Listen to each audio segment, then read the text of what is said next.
இப்பெல்லாம் அமைதியா வேலை தெரிஞ்சு புத்தகத்தை கட்டி கூடாது.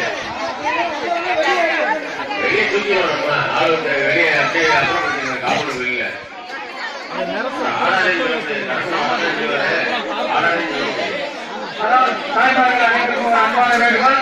சாமி யாருக்கும் வருவதுமாறு தெரிந்தார். அவங்க வந்து பூஜை வெளியே வந்து நாங்க சாமியை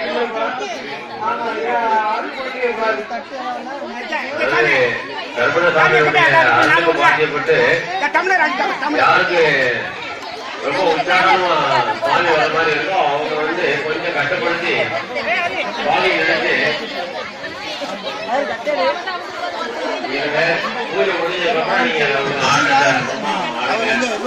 ஆடி வந்தீங்கன்னா நீங்க விளக்கு தண்ணியை ஊற்றி ஆரம்பிச்சு கூடம் இதெல்லாம் ஒரு 5-6 கூடம் 3 சுற்று சுற்றி வரணுங்களா? 3 சுற்று வர்றதுக்கு 10 கூடம் முயற்சி திருவிடையாது முயற்சி முயற்சி பண்ணிட்டே இருங்க. ஒரு தீபத்தியை எண்ணெயில முக்கி அடுத்ததுக்கு ஏந்துங்கப்பா. ஒவ்வொரு தீப்பெட்டி குச்சியா ஏற்றினீங்கன்னா ஒரு பண்டல் தீப்பெட்டி செலவாகும். ஒவ்வொருத்தருக்கும் ஒரு குச்சியை ஏற்றிட்டு எண்ணெயில முக்குங்க.